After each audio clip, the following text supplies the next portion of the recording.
I brought you something, Carlos. Call in to Oh, order thank you. at Very kind of you, Kim. 6:08. The meeting of the Southern Berkshire Regional School District, and we are up to meeting 1,671. And today's August 29th. So with all of that, let us begin. Please help yourself at any point. And we have, first off, minutes. We have a set of minutes. Move to approve the minutes. Okay, that was a motion by Carl with a second by Nancy for the minutes. Any comments, corrections, etc. on those minutes from anyone? Okay, with that, I will start by taking a vote. Art, Yes. Sarah, Yes. David, Yes. Nancy. Yes. Yes. Yes. Yes. Yes, Kyle. And I will say yes, unanimous passing of the minutes. Thank you so much. Beth, do we have any receipt of correspondence? We do not.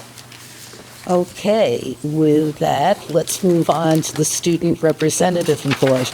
We have a We student do. representative. Well, we decided that we would share with the committee our opening day video from the students as our student representative report. Excellent. Seeing it's so early in the school year. How's that? That sounds beyond wonderful, since Okay. it was so wonderful. So Mr. Thompson will get us going on that.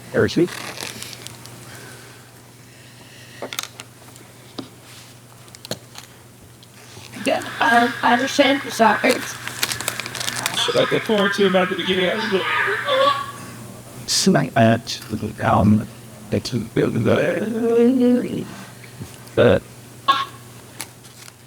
Okay, terrific. She's very good start by she'll be like, I am excited to see my friends and I can't leave it. Okay. Allie, what excites you about going back to school? They're all my friends again. Entering my senior year, I was excited for doing an internship for the first year. I'm excited to go outside. It's funny for I should correct you. Yeah, I know that kind of. And me and my friend Fernando. Is there a favorite class you have? What's that? I prefer Haven't yet. Having lunch. it's my favorite class. For what? And the playing. I'm not excited. The train takes me over to Interesting. And then what is something that you would change about school if you could change anything? Like, so I had to do it. It's hard, but I did last. So, Bradley, what are you excited for? Not yet. What about them? One thing? What? I love them. You love them. I'm most excited for Liz Aldo's class and for FS7. Lunch and I'm doing honors. Lunch. I'm ready for my new class. The thing I'm most excited for is going to history class. Yeah. And cheer and soccer. As I'm becoming a senior, I've noticed I'm most excited about coming back and seeing my teachers after the long summers. Now, what would you change if you could snap your fingers and change one thing about school? Comes up.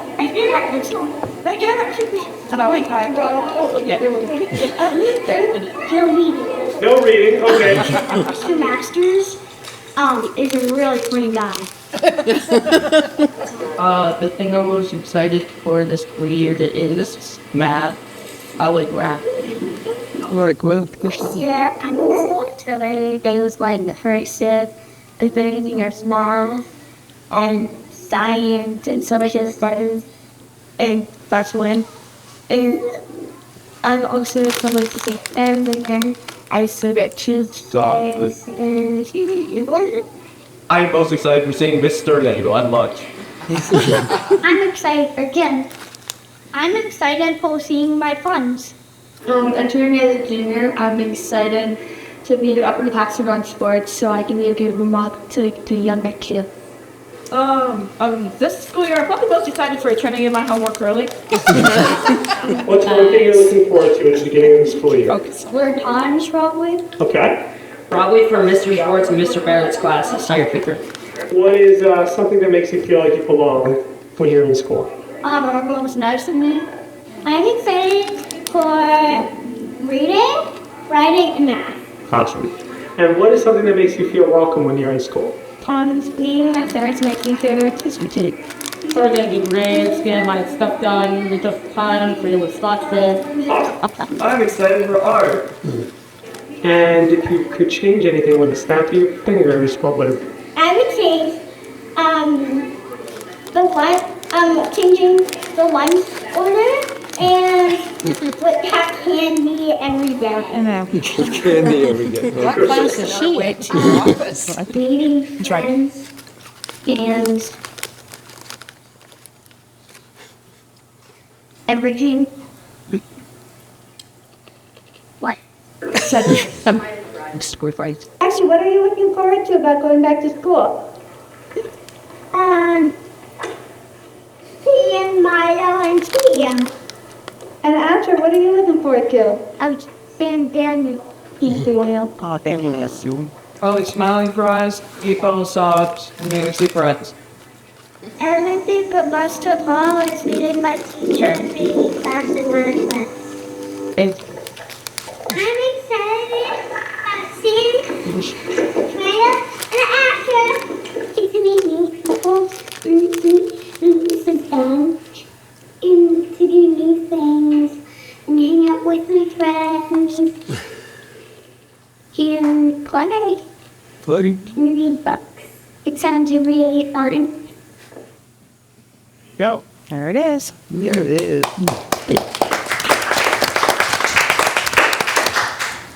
Any comments? They were all cute, but I'm partial to one of them. Yeah, I can't You're related to one of them? Anyone else? Well, I just cannot believe, I do believe, how many students recognize that they were looking forward to seeing their teachers. You know, I remember once when we did something like this, and it was basically all about lunch, recess, and gym. Oh, we have that too. We did have it, but here, they weren't prepped. Yes, I they assume. were not prepped. And what came out of their mouths is in many cases, with one breath, it was my friends and my teachers. And that's really, really what we want to hear. And they look so ready. Yes, very much so. They're very happy to be here, so that's wonderful. And we're really happy Yeah. to have them back. Yeah. Okay. The Student Spotlight, the United States of Readers. Yes, so we are going to, I'm just going to introduce our guests, and it's my pleasure to have one of our former school committee members who's coming to us, and she's, so Kenzie Fields is here to talk to us about this program, the United States of Readers, and I'll let her do all the introductions. So why don't you go, Mr. Miller, thank you for joining us. I didn't see you sneak in there. I was looking at you in the car. You sure do. We got to go to a mic. Thank you. A real presentation. Now, Kenzie and I began on the school committee at the same time. Okay. However, one of us probably made the most life-affirming decision to watch her three children growing up. I remember when I wrote in on the school committee, there were 2 spaces open in New Marlboro, and so I went to the town hall, City Boulevard, and the other person was Kristen Sparhawk, who was coming down to the town hall. I live within walking distance, and she had to drive. And we got to the town hall, and she said, wait, you filled out the form for the 2-year term. I have the 4-year term. And I was like, I got here first. Sorry. So, I know that yeah. story. I did my full term, but it was only a 2-year term. So thank you for having us. This is Judy Newman. Everybody, who's a New Marlboro resident as well. And this is one of those worlds collide experiences that I'm having. Hi, Renee. Where I've been a community member here since 2010. I moved here with my family when my kids were just starting school. We drove out of Brooklyn on the last day of kindergarten for Odie to arrive in our house here in Mill River. And the reason we picked that house is we spent one day looking at a house and a school. And so we saw NNC and one house and we're like packing our bags. That was why we came. And he's 20 today and in college. So that's like a whole chapter. But I will say, just before, not to digress too much, but it's moving to be here to talk about a program that we can be bringing to the school, because the success that my kids are having is entirely because of their foundational experience here in the district, all three of them. So everything that they are doing that's adventurous and fearless and courageous has everything to do with what they got from this building and the activities and the teachers that they interacted with. So it's super cool. So we want to talk to you about a program called the United States of Readers, which is a Scholastic incubated program. And I'll introduce Judy and let her talk about its inception and the history of it briefly, so we won't take up all of your time, although it's fun and we certainly could. And then I'll just loop back in and explain why it's particularly relevant to this district and how fun it will be to partner with this school, the elementary schools in this district, and bringing this program to you. So with that, Judy, and talk about the program. Thank you for having us, and I agree. I loved hearing them talk about their teachers, but also I heard a few books and reading in there what they were exciting about, which was music to our ears. So I do live in New Marlboro. I grew up outside of Boston, and we used to come to the Berkshires, as a family. And then about 14 years ago, we moved here, and I work all the time, and so I've been at Scholastic since 1993, and so I would come up here and there wasn't any internet, so I couldn't really work, and so I saw this big building in the middle of Southfield called the Whip Shop, and it had internet, and so I got a little office there where I would work, while we were here, and one thing led to another, and now that's how I met Kenzie, and my husband and I actually are now the stewards, i.e. we bought the Whip Shop from Kenzie's dad, and so, it's a labor of love, and we have a wonderful group of tenants in there, and my office is still there, so we're very grounded in the community. I have 2 grandchildren. They're preschool age. They live in Great Barrington. They moved up here. They live here permanently. So my roots come here from, many different directions. As Kenzie said, I've been at Scholastic for many decades. I did a lot of different things. It's a corporation, but mostly I ran the school book clubs for many decades, where the kids got the flyers and ordered the books, and probably some of you remember doing that as a kid yourselves. And we saw over time that across the country, classroom teachers' ability to support the program and families' abilities to give money for the books for their children was waning in some communities. And the teachers, if you've ever met a teacher or you are a teacher, they use a lot of their own money to provide books and resources for their children and their students, and it just wasn't sustainable. So we created this program, the best of book clubs, from Scholastic, which has, credibility as an editorial curator. We use books from all publishers across the whole industry. We create our own books as well. And we created a program called the United States of Readers, which basically is the best, and we'll show you some materials, but it's the best of the book clubs, but no prices on the flyers. So it takes that dimension of access, a lack of access, out of the equation, because kids were just unable to afford the books. And so we came up with this model. It's funded. We ran it for 2 years as a pilot, because there's nothing worse than having a program where you can't deliver the books or the box or the customer service is failing. We needed to make sure we could operationalize it. And we did that for about 50,000 students across the country. we work in big scale. We wanted to prove we could do it, and we were here in Massachusetts in various communities. And so we're excited to talk to you about bringing the program here.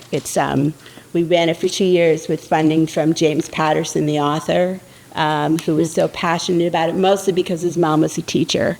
And Scholastic did it sort of together with him. And so now we're here with the results of that exciting, frankly, very exciting program where we saw kids choose and own their own books over the course of the year. Are you going to talk about the specifics of the program? Or okay. Yeah. So, when you think about a book club program, I think you're generally thinking about the recipients being the kids. But when we're talking to a school committee audience, it's just as fun to point out that this is an incredible boost and resource for teachers, because teachers are tasked with teaching reading.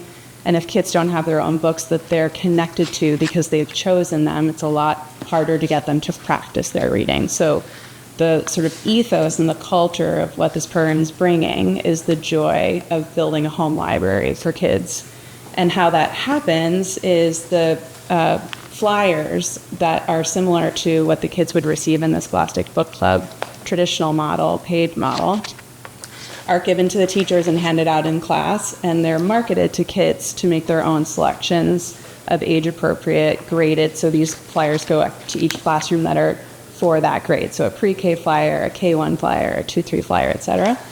And there's a little blurb about the books, and we'll leave these here so you can look at them after. And we have a couple of sample books from Judy's office up here that we'll leave for you to peruse. But what you'll notice is these are the front list best of titles. So we always love to emphasize that the program isn't a literature distribution program. It's choice and access to what we call publishing front list titles. So the best of what is in the market that kids would love to read and own. So there are media tie-ins a little bit, because that for some kids represents the most joyful experience they might have at the beginning of their literacy journey.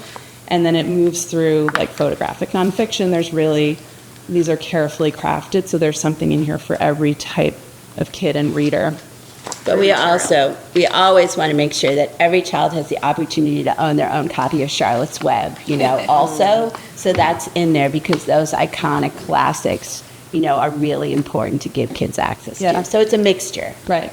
And the teachers receive 25 books for their classroom library. So as a companion to the children's experience choosing their own books, the teacher has access to 25 books for their classroom libraries. And that is another way of sort of directing the energy of what this program can do at scale to incorporate the child's experience, what we think of as a wraparound experience. So they're bringing their books home for their own rooms and family spaces, communities even, because they're swapping and sharing and siblings and all of that happens. And then there is an abundance of book joy happening in the classroom as well.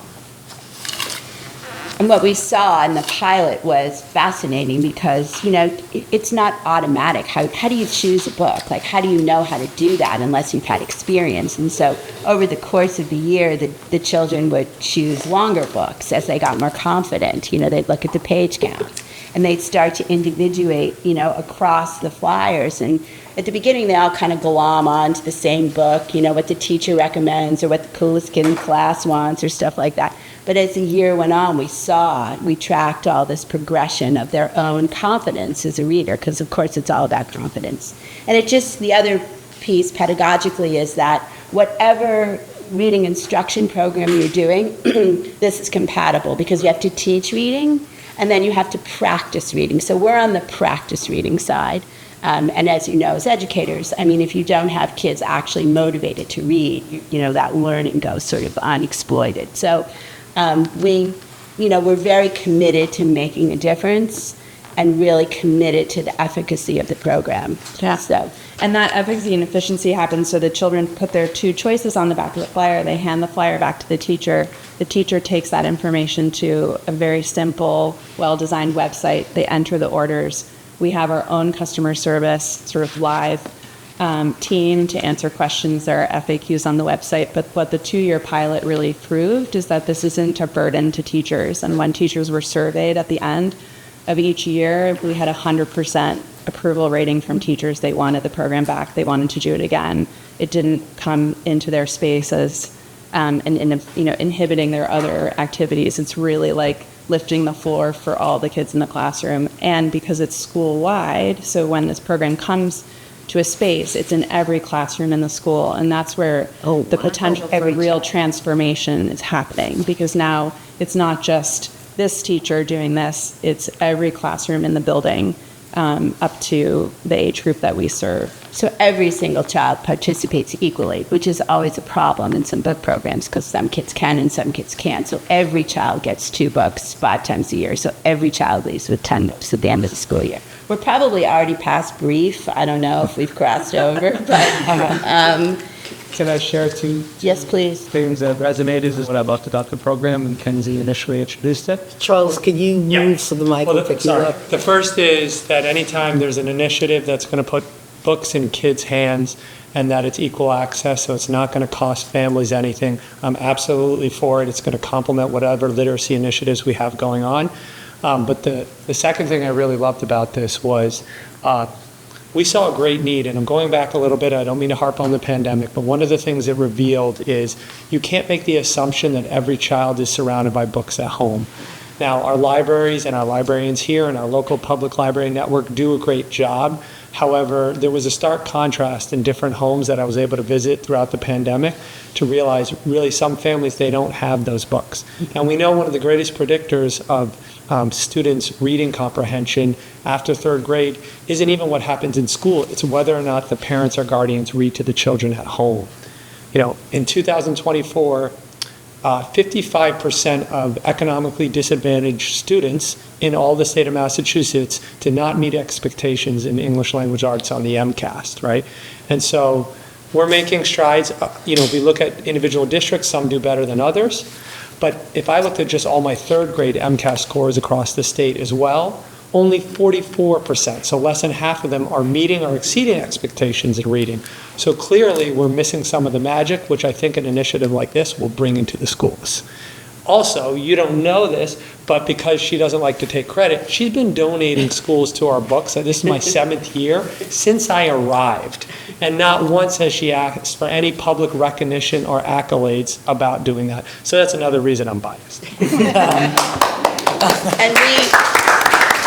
we want to make reading fun. We can bring authors. I mean, the secret sauce of this, I think it's okay to say it, it's, we're here. So, we can bring a little specialness. Oh, I forgot to mention an author presentation. Yes. Yeah, authors can come, and of course, Kenzie and I are right here. There's any sharing you want to do. And there's also materials for families. One of my pet peeves as a publisher is we give parents these materials that they can't possibly understand, so most parents really don't know how to help their children's literacy. They just don't unless they're professionals.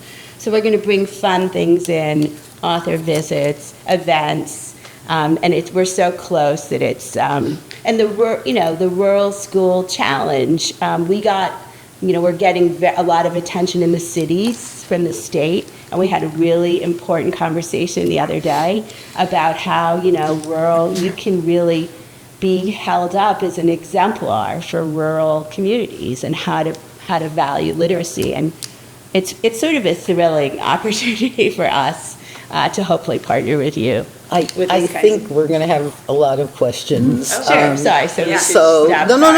No. I just, if there is anything critical you want to bring up before we start. No, I think we're good, and we have Leaf behind us. Okay, so I'll start with, first of all, when Beth told me about this, my reaction was, I was one of those disadvantaged kids, and my parents' attitude was, you can walk to the library. I did not own a book until there was a program through the Girl Scouts, and I still have the book.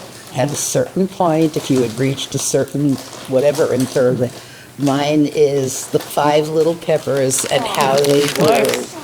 Wonderful little book, and then I got All of a Kind Family and more All of a Kind Family. I own those 3 books to this date. To own a book, if you've never owned a book, is so special. Exactly. And I've also seen with so many parents where children spend time in different homes. One home may be a one room for one parent, and there aren't any books. So for a child to be able to bring a book with them is absolutely so wonderful. So I was completely excited about this. The last two books, do they come towards the end of the year so it can bridge the summer? Teachers can encourage that? Yes, there's 5 cycles, September, November, January, March, and May. We get them before the end of the school year. Okay, and my last question for right now is, this is not going to cost us? Oh, no, wait a minute, I didn't say that. We save the best for last. Yeah. So, when we had this conversation, it was a combination of need and what we feel is complementary to the work that we're currently doing for our youngest readers. I think this is also an opportunity for this district in that when we're talking about why we should advocate, the state has selected for urban districts that they are paying for this program for. And our discussion is the same thing that it's been is how come students in rural districts do not have that same type of opportunity to have home libraries, and maybe I would argue need it as much or more, So I think this is a really good example of how in this particular year, if we choose as a district to pursue this, which I would recommend, we would use our rural aid funding to do this first year, and then work really hard to advocate on behalf of this and maybe work with other philanthropists or other organizations to get grant funding so that we won't be doing that going forward. I think, and why not advocate for all rural schools to have the same opportunities? And if we... It's not being tried anywhere. And is it possible also to have, I think I know the answer, but have it something where community members could contribute to... I do think that could be right. A reading fund. Absolutely. It's, just a general one, so no one knows which child, but you could... So that's okay to do that. Yeah, it's okay. Yes. I mean, it is the 4 communities at the state, and this was all sort of after the budget deadline. After, yeah. Quincy, Revere, Holyoke, and Framingham. 10,000 kids in those 4 communities. We've already very unofficially, frankly, started talking to our lobby, the people who are working, because they're already starting to work on the next year to talk about bringing, this community in for next school year. Because exactly what you're describing, it's ridiculous that the rural communities are not included.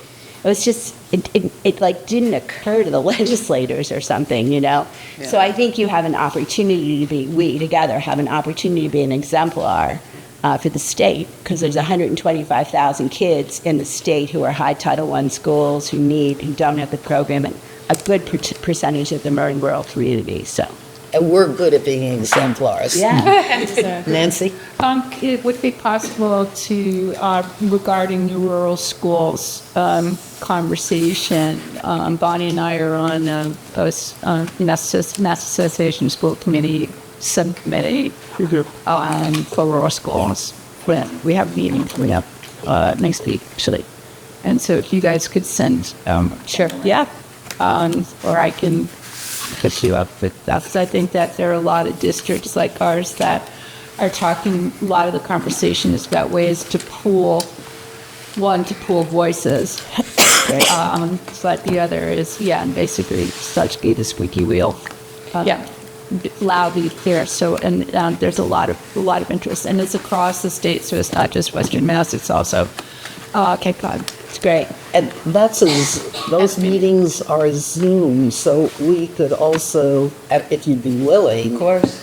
to speak at one of the future meetings. Sure. And get the word out directly from the people running the program. Yeah, it'd be great. Yeah, we'd love to. It was such an eye-opener the other day because we're actually working with, I don't want to take up your whole time, but we were working with Save the Children on a rural school initiative, but it's in the South, in the 14 communities they have in the southern states. Nobody's like paying attention to North. I mean, maybe people are, but so it's great to get it on the. Well, that's because we're so used to not being paid attention to. Yes. Some of us just gotten snarky about it. Well, we're there. We'd love to support that. Right. Okay, great. That's great. I'll get in touch. Kim. Yeah. So what does a program like this cost for a district? So we're doing it currently on a per child basis. So for the 10 books for the children, for the 25 books for the teachers, for the postage for the authors and all that, it's $100 a child. And that sort of, if you think about it, like, $5 or $6 a book per child. And Scholastic is a unique ability to deliver this efficiently. And what grade does this go up to? Pre-K to 5. K to 5? Pre-K to 5. Pre-K. And that we have 5 different flyers, and they're all curated by grade level because they know we want to deliver, grade appropriate books, obviously.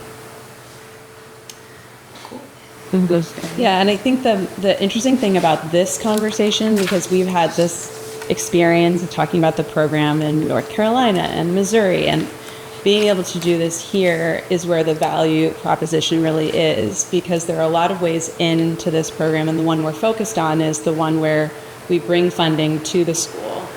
But it was Beth's sparky moment of saying, if you're going to do this here, because there was a competing school district, we said, we could actually afford that with the grant that we already have. And so it was Beth's sort of like pluck and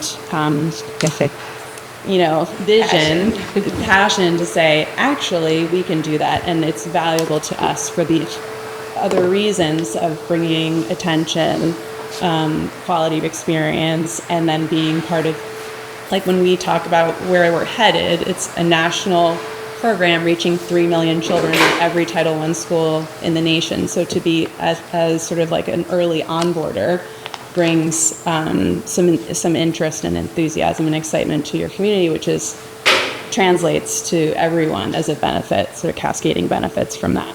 It doesn't sound like you have a faculty morale problem, but it is wonderful for teachers to also be able to deliver a program for every single child in the class equally. Yeah, sorry. Judge, is there research on the effectiveness of this? Yeah. So the pilot we worked with, I actually went back to grad school to get a master's of ed a few years ago, just because I really wanted to understand what was going on from an educator's perspective, and developed a lot of research relationships. So we did quantify surveys with teachers to test, whether they wanted the program. We had focus groups with students. We did qualitative research to see any improvement in identity as a reader over the course of the year, and improvement in reading capabilities over the year. So that we have 2 years of research. It's not fully, obviously, baked yet, but it gave us enough to start building out our research protocol. Okay. We're working with various people at various universities right now because we want an independent, obviously, research program, because we're committed to delivering impact. Because the travesty of American public education is the billions of dollars being spent on, nationally. There's a lot of waste and a lot of lack of accountability. So we're all about accountability. I would love to see if one of the markers, since you do address the end of the school year, is to look if there's a difference in schools that have your program as opposed to others in September. Is there any way to put that as a research marker in some? Yes, it's a great point. Our vocabulary is sort of like, school climate, school morale, school approach to literacy transformation, a literacy-rich school. There's some beginning research to see that there's a big absentee problem. I don't know if you have it here, but in the country. And they're finding that, programs like this actually motivate kids to come to school. and actually also demystify make it comfortable for families to come in, because I'm sure you have a lot of families who are like, maybe didn't have a great experience themselves. So it can increase the morale within the school as well. But you're right, we're gonna quantify this. Thank you. Anyone else? All right, what do we have to do? Well, we just turn it over, I mean, aside from approving it. right? I mean, I think we should, and I think then we could talk about it as a committee about different ways to, I'm saying, could we use the resources we have, but do we have to? We could think about other ways to get support for the program. Am I right in thinking like from pre-K through fifth grade, like it's like $30,000? It's going to be about 30,000. Like Yeah. around It's the going to right be. number? I was figuring high at 40. It's a little low. It's right in the middle, actually. You want me So to it's not a lot of money for the Seems- positive seems outcomes. very doable. Yeah. But I think it's important to children talk owning about books. it. Yeah. And say, we're willing to make this investment, but what do you think as a community about doing this for our students, And as a community, is anyone like to make a motion to the effect that we should pursue enrollment in this program So moved. As a discussion or as voting? as a program? Okay. A second. Okay, so that was Nancy and Kyle. Any discussion? Yeah. So the motion is to accept this program. Does that mean also, correct me if I'm wrong, is that what the motion is for? Yes. Yes. To approve that the district enters into this Well, program? we don't know it's that we like this program, we would want it. Now we're going to examine with our superintendent all the ins and outs. So that's what the motion is for? Yes. That we want this program, right? Oh, Okay. okay. Yeah, for this Well, year. so then my question is and this would start in this school year, the 24-25 school year? Correct. Yes. Is there current fund, let's say it costs $40,000, as Kim believes it does. That's what the rule of funding she has, to be able to fund our entering the program. So that's already there? Yes. It's in the current school year? Yes. it Budget? was granted last, yeah, we Oh, received the grant. We received a little bit more than we anticipated at the end of the signing. We thought there's 15 million allocated to rural schools, now there's 16 million. So we're going to get a little bit more than we anticipated, which should be enough to, participate in this program. And I'm saying if we had to cover all of it, we could cover all of it. I think the goal should be to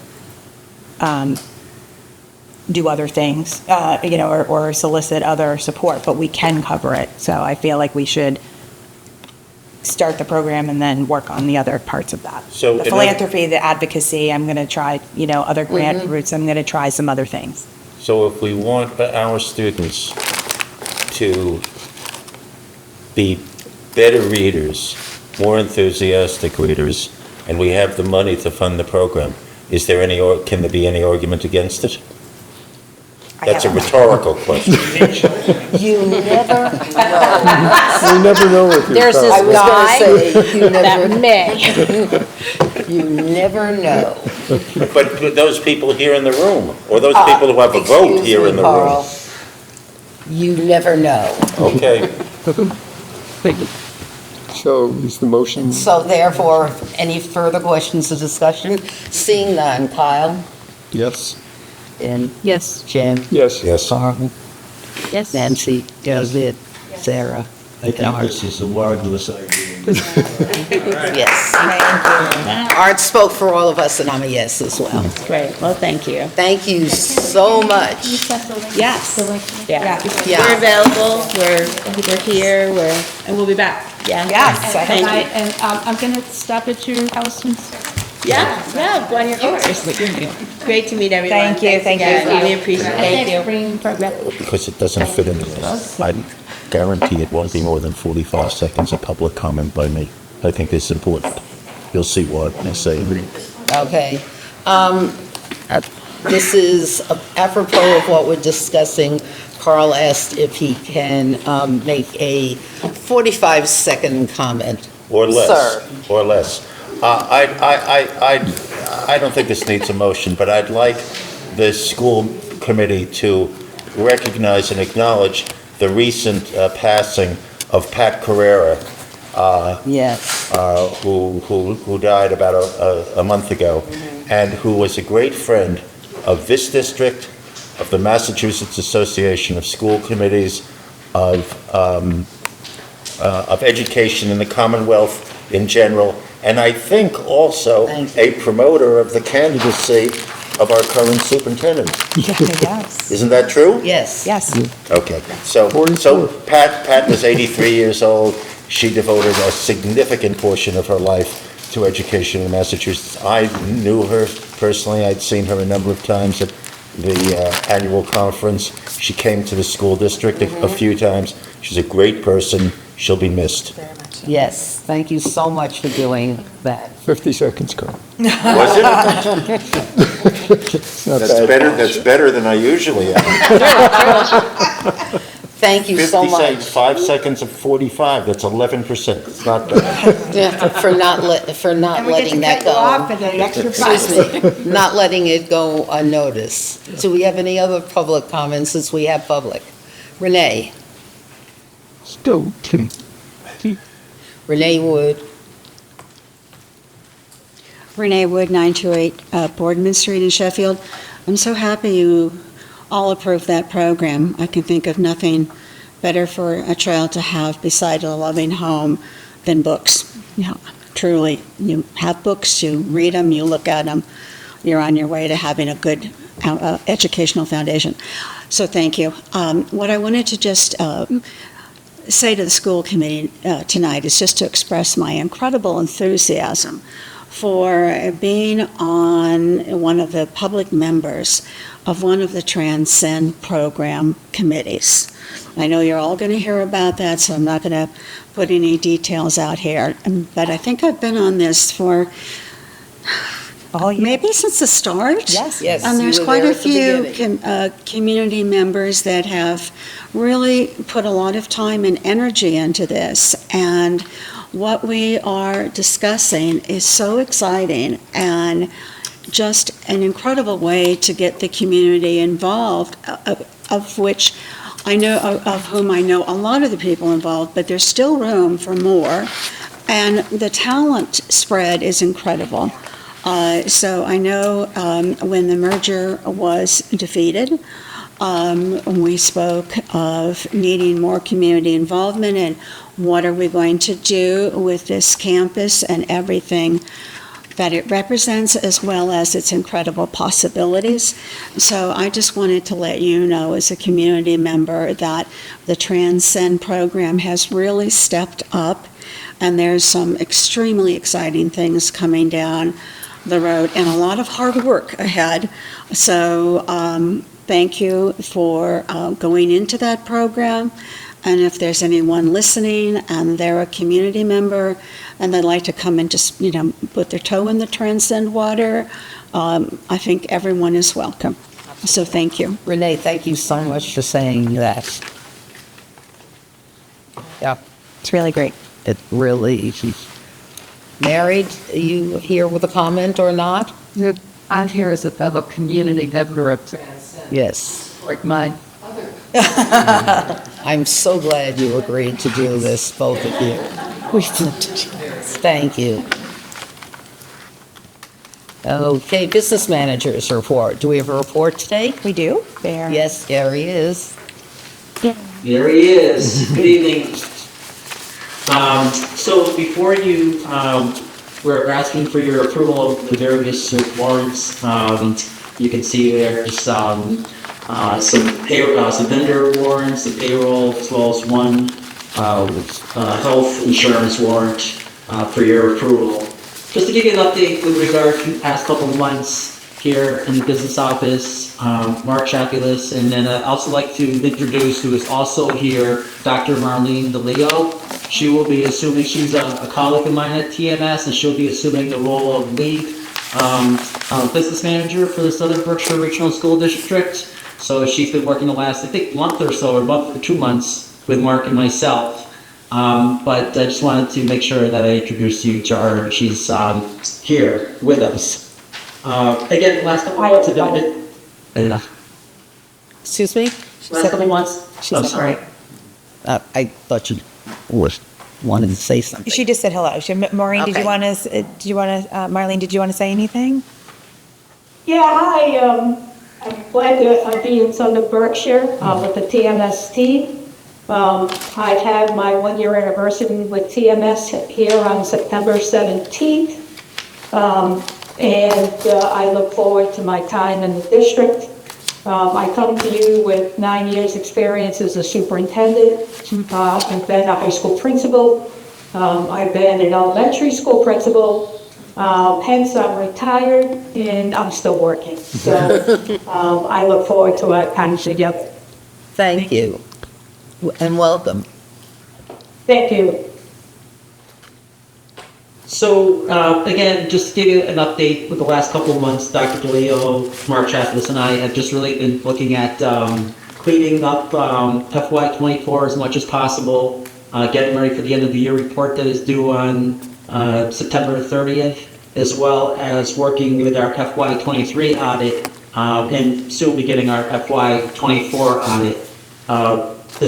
Last week, the various communities provided their first assessment. At least notification went out in terms of collecting the first assessment of the fiscal year.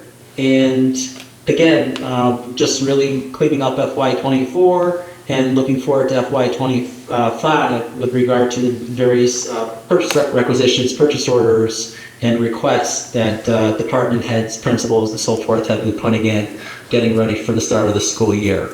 So that's really the report from the business office. I don't know if Dr. DeLeo, you wanted to add anything, but that's what we have so far these past couple months. Yeah, I reiterate what you just said, and I continue to learn the ropes here as we begin to transition in another body. And when will you be our full-time person? That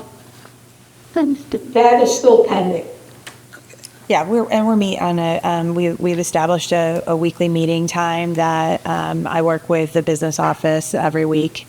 We'll be doing some additional reporting with the school committee, and it's nice. Dr. DeLeo was a superintendent near where I used to work, so a very small district who has that hands-on experience that you get when you are a small rural superintendent. So you get to do a little of everything. So I'm looking forward to having the opportunity to work with her as well. Great. And I can tell you, I've as a superintendent for 9 years, I worked with TMS, where I had Andy Paquette in my district 1 day a week, but I had access to him 24/7. Very often on a Sunday morning, I'd be texting him questions as I'm laying in bed and him responding to me. Oh, good news. And that's the nice part. So you were in bed That's the nice together. part of working with you. CMS is that they're available all the time. I'm sure he's going to be happy to hear that. We're going to hand out his phone number to everyone here. Is that all right? That's all right? Oh, just checking. Thank you. So then, anything else before we look at the warrant items for approval? Move to approve the warrant items. Second. Okay, so that we had Carl and then Jim. All right, the health insurance warrant. I think we could do them all as one in one fell swoop, since your motion was done that way. I got a few months ago. I got Yes. bullied into doing it that way. So We like it. We like it. I'm following the word of the bullies. Whoa. We don't want that recorded. No. In the nicest way. Yes. Gentle bullying. Loving bullying. Encouragement. All right, this is for the approval of the amounts noted on sheet 6A in your packet. Okay, we have a motion and a second, so start with Art. Yes. Sarah. David. Yes. Nancy. Yes. Yes. Tim. Yes. Kim. Yes. Kyle. Bonnie. Yes. All right, you've got the approvals on this. Okay. Thank you. Thank you. Thank you, and thank you, Dr. DeLeo, for joining us this evening. And there were not any grants, gifts? No. Nope. So the rest is, and no Right. transfers were, okay, do we have any business with member towns? Nope. All right, moving along, chairman's report, few things. Sandy, I noted from Beth that there was a loss in your family, and on behalf of the school committee, we extend our condolences, not a way we want to have, well, you don't want it at any point, but Yeah. exactly, but you have our support.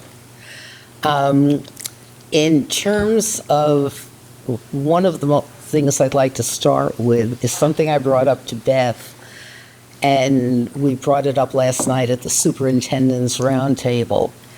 The biggest thing that I was confronted with when we had the last election, and then I went into my town to get sworn in, and Phyllis C. Joyce, who is the best and knows everything and is always saying, you know, please don't take it that I'm negatively. I said, no, I learned a great deal. She had spoken to other clerks in the other four towns, and the biggest thing that they were getting is people were saying when they went to vote, who are these people? Right.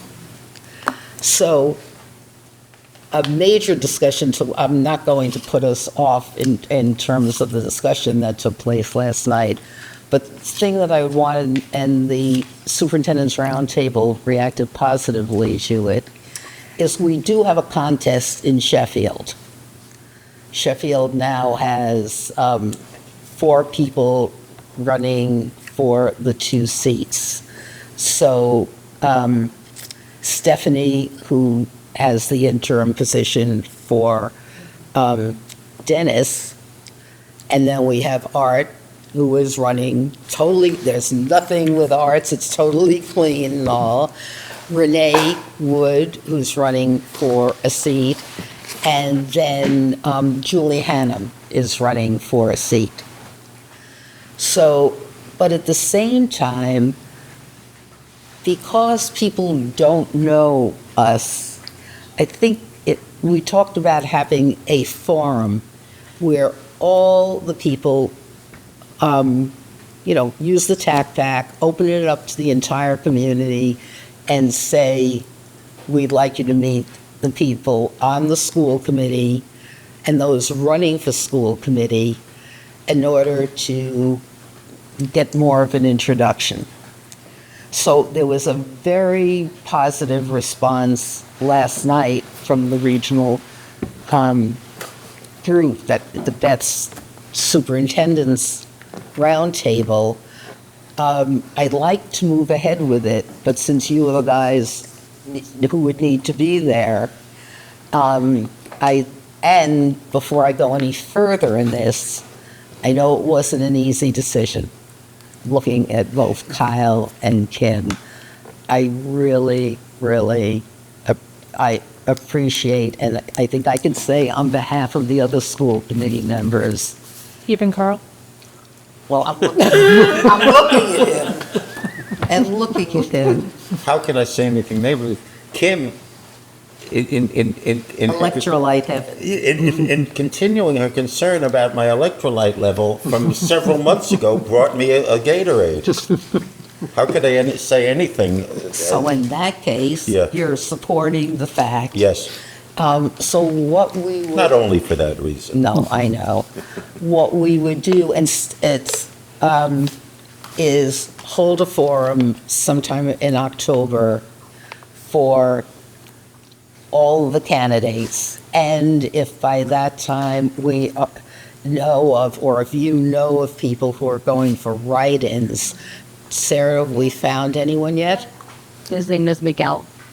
His name is Miguel what? Newer baby. Yeah. Yes, it's got 2 kids at NMC. Oh. Yeah, two young boys, 2 young children. So if one of you could give me contact information, Yeah, I've been I'd be meaning happy to get it to you.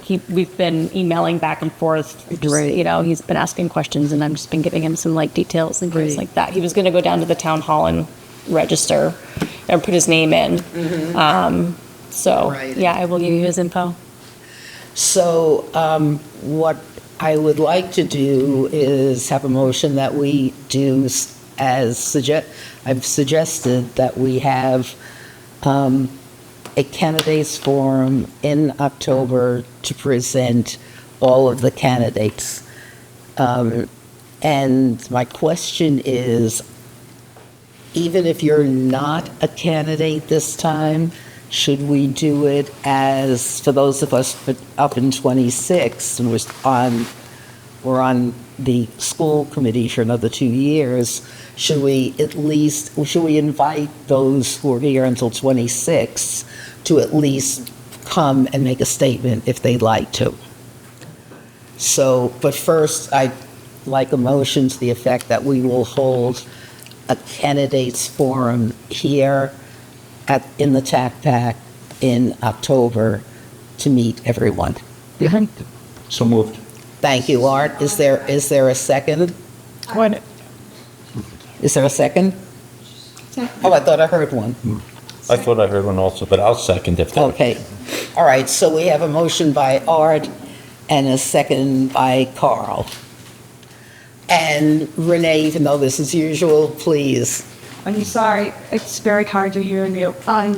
Sorry. I just wanted to mention that I haven't gotten the date yet. The hard number really good, but just as something was voted very early through the election, it's going to be on Tuesday. So I just did the same thing for the day after election. So it's anticipated. There have the vote by video and showing that we did the first 15 days or one and night mentioned nothing. Thank you. Oh. So we will do it early. Okay. Okay, thank you. Thank you. We will schedule it as early as we can then. Yeah, we'll move ahead in terms of that. David? Is this just going to be featuring candidates that are on the ballot or any potential write-ins as well? Yeah, that's what I said, everybody. Yeah. Okay, write-ins as well. Yeah, right. Yeah. Mm-hmm. So, and already existing people who are not up for election at this point. Really. Okay. Yes, Carl. This is going to be independent of school committee meeting. This is not going to be on a night that the school committee meets. Correct. Yes. It's also going to be optional, correct? Is it going to be optional? I'm pretty sure most people know. Well, it's interesting. I mean, I can't force anybody to show up. The idea is that people all through, I mean, the feedback that Phyllis got, and then I got a whole bunch more of it from others over the time, is that they don't know us. And even one of the questions that came up, the woman I spoke, Eileen Marcus. Oh, I know Eileen. To that sort. There's a lack of knowledge still, no matter what we do, and anything we can do to build the knowledge base in our communities. We survived what we went through for 4 years, and Eileen happened to bring up that there are a lot of questions in Monterey. Where do we stand as a district? So I think the more that we can get information out to our communities about who we are, what we stand for, the good, where we stand as a school committee, and what, as I have mentioned every time, what Dennis taught me the very first week I was on school committee is you were elected as a representative of Sheffield. You represent all 5 towns. And that's really hard for people to understand. They don't understand that when New Marlboro was having real tough times abutting the 2.5%, we worked as a whole school committee to address that and bring it about so that we all were involved in it. The Egremont School, people were wonderful from all of the school committee.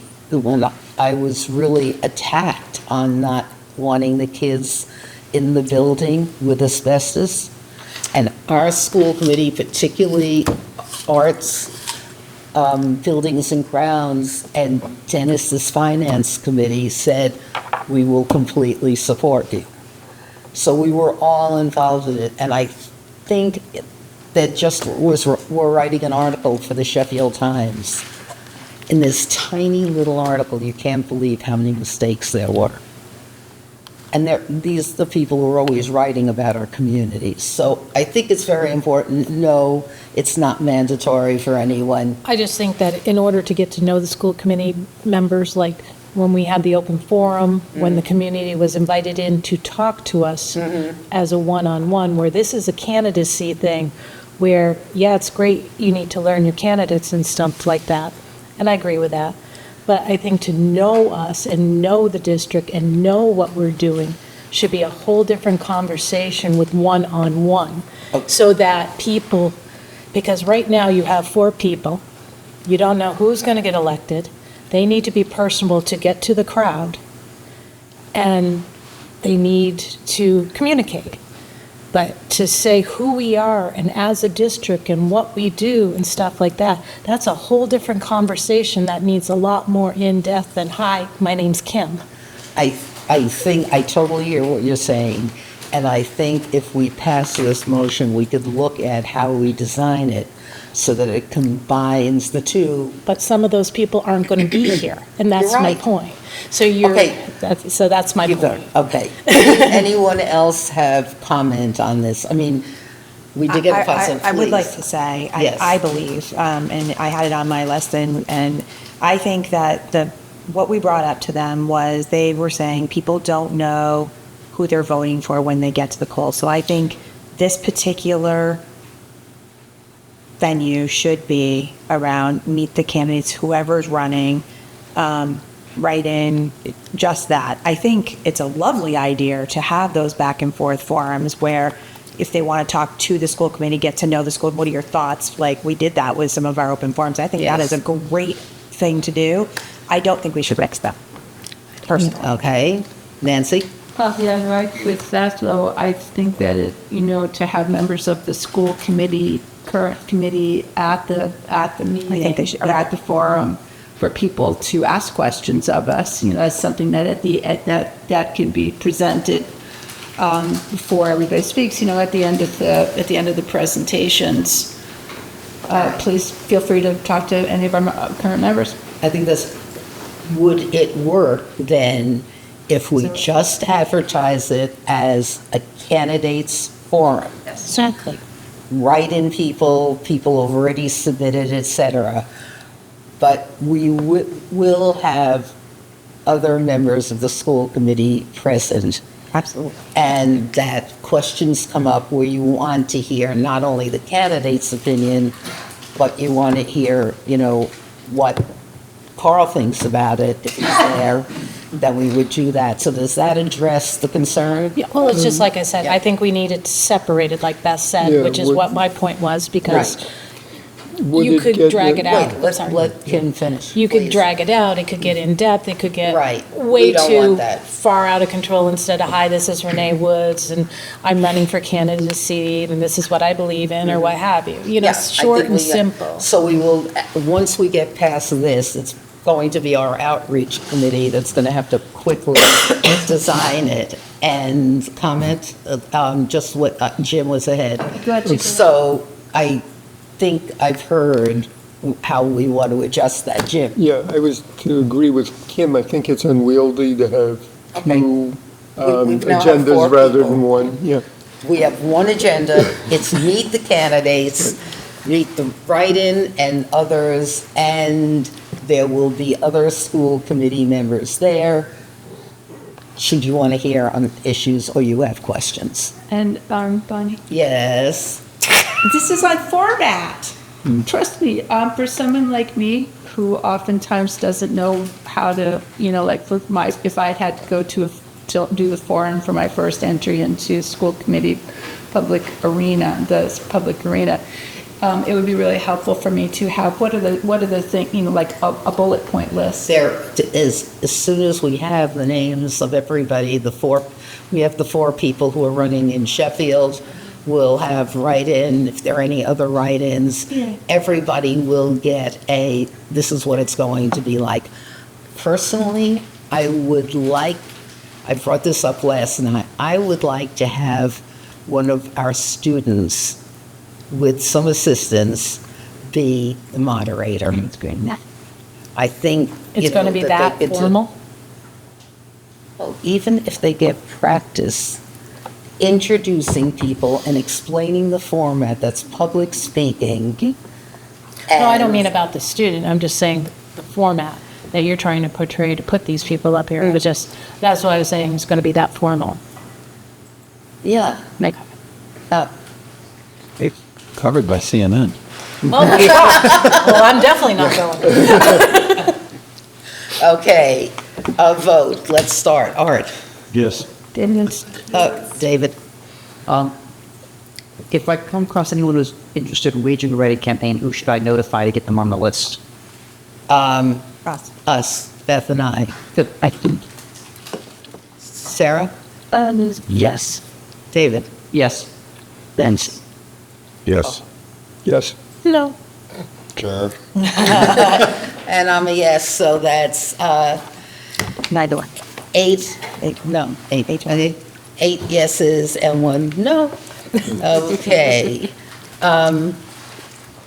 So that was one. The other is, and I'm not going to belabor other things, if you get a chance, go around and see what was done on this campus. I mean, Beth, thank you. Please thank your team and the students, all this initiative to completely change this library. It was led by the student initiative. There are changes all over our buildings, and you did it very economically, but it really changed. It did. And I thank you. Well, Am I allowed to, Carl, thank on behalf of the school committee? Yes. Well, I mean, I think we did the presentation. We actually had our PR people were here during opening days, and they went around and took videos of all the improvements at all the schools. So we're going to put that together and share it with the community so people can see all the things, and just in case they haven't had the chance to be in here. So I think they really did a great job, and not everything's there. There's still things in progress. There's a few things that are happening here, things that still have to be assembled, but there was a lot of work done and a lot of people involved. So we want to make sure everybody sees the progress. And I do, both Art and Stephanie came on the first day of this school year with orientation and celebration. I have to tell you, this was the most positive, engaged faculty, staff that I have seen in the years that I've come. Positive, reinforcing each other, and people actually had the decency to write thank you notes. Not decency, all right? They wrote thank you notes to Beth for what went on. It felt really good to see most everybody with such a positive attitude and recognizing what is happening in our district. And I think when people ask, where are we since the rejection of the merger, seeing how that day opened, seeing Tuesday, and every day that I've come on campus, I remember what Vito Valentini from Sheffield wrote in his article. Think of what this campus would be like without Mount Everett. Because it's a lot. If you come in, there are kids practicing sports all over. There are children engaged on different levels. Kids who are completely excited that they've made it up to another grade. It really feels good. So I feel like we've done the right thing. The other items I will say is, because I don't think that's that critical to take up time. Yes, please, Art. I can't second. Well, yeah. You a speaker. You're just absolutely phenomenal. That's everybody was engaged. It was just, I think it's the best presentation I've seen. And it's very special. Thank you for saying that. And I'm still putting my playlist together from day That's one. right. You better get your playlist. So there is no. All right, thanks. All right. Beth, it's all yours. Okay, well, so some of our things were somewhat the same. So really, I'm just going to talk about just the other people are going to go into more details, but just we are so happy to have everyone back. It has been an amazing opening. I think it was the faculty and staff were great. It's incredibly positive. We had excellent professional development. We had student involvement, and they couldn't wait to be part of that. In person, they did the introductions. We did the look of the facilities so that everybody could experience it, even if you haven't been here. So I think, and of course, just the kids. I was able to get to every single classroom in this building yesterday, and I got all sorts of greetings from "Who are you?" to "Oh, I know who that is," you know. So, but they were just delightful. So happy to be back. So, just really the smiles on everybody's face. It was lovely.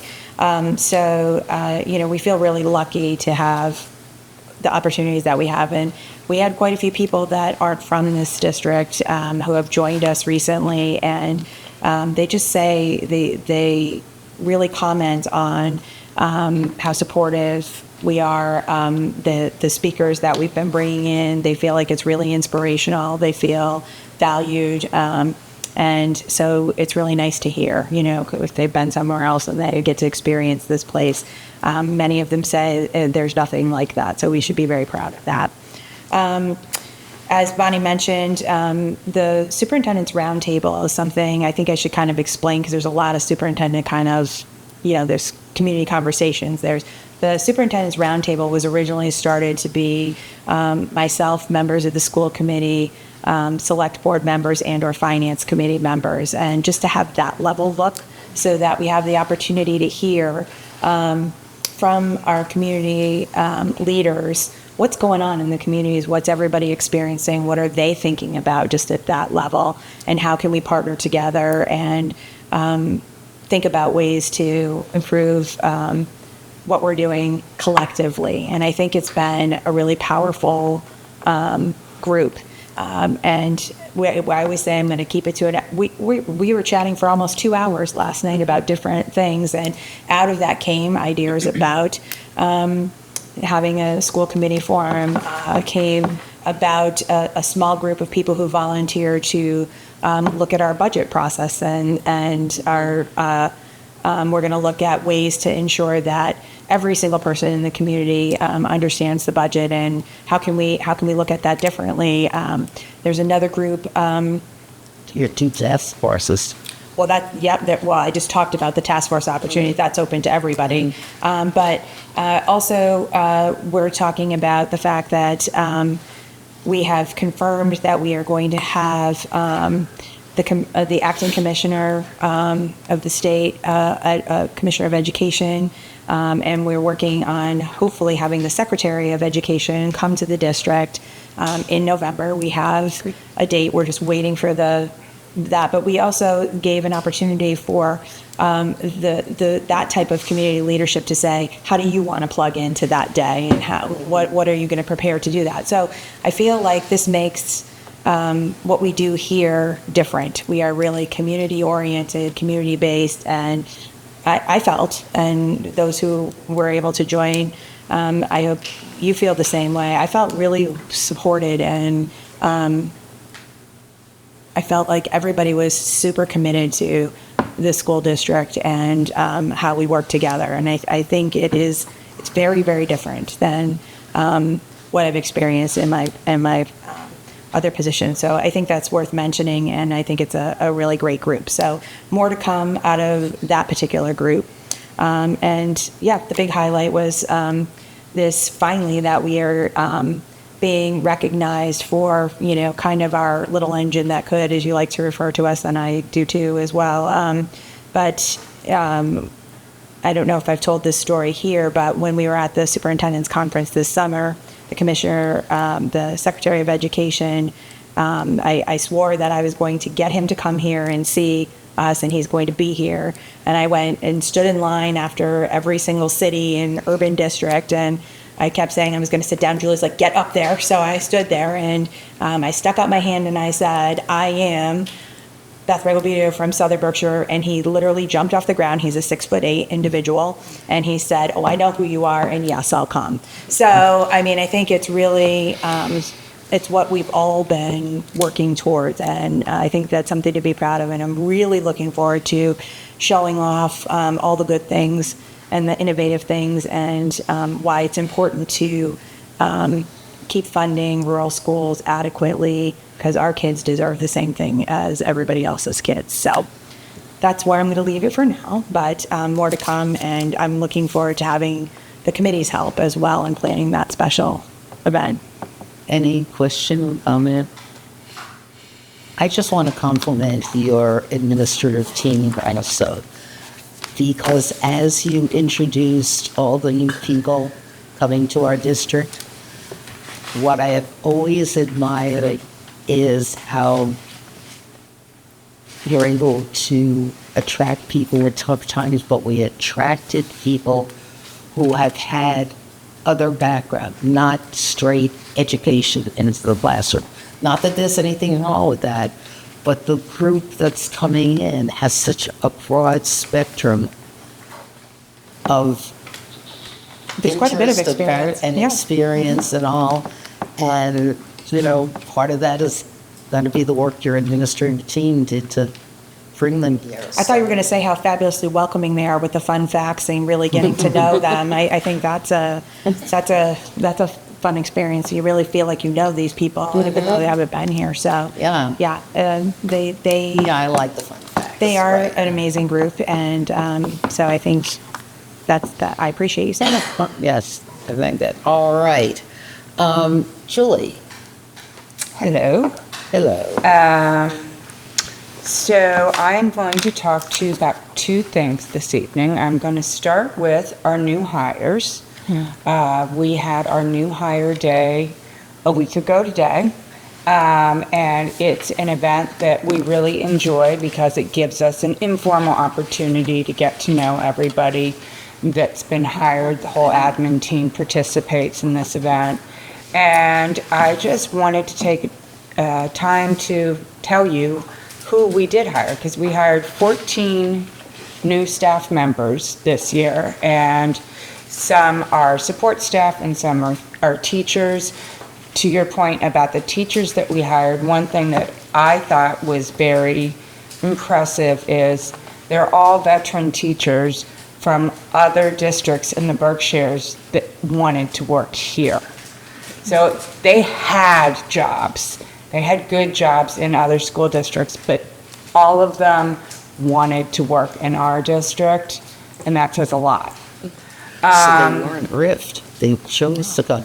Wow. So, they hadn't lost their jobs. They all had other jobs that they chose to, and they weren't unhappy where they were either. It was, this is where they really wanted to be. So that is really special. So we have Laura Bissett, who joined our kitchen staff. Kevin Briggs is our new high school math teacher. Regan Carroll is one of our education support professionals, or ESPs. Andy Clark is our new ESL teacher. Amelia Coughlin is another ESP. Kate Daly is our new behavior specialist on the elementary side. Catherine Silk is a new third grade teacher. Keith Harrison is middle school ELA. Charlie Lockenwitz is groundskeeping. Ryan Meyer is our data information specialist, and he is also a graduate. Actually, another one is too. I haven't gotten her. I'll make you up. No. Catherine Retzel is our new fifth grade teacher. Kaylee Salinetti is our fourth grade teacher. William Smith is a new ESP, and Elizabeth Weinstein is a new first grade teacher. She is also a graduate of Mount Everett.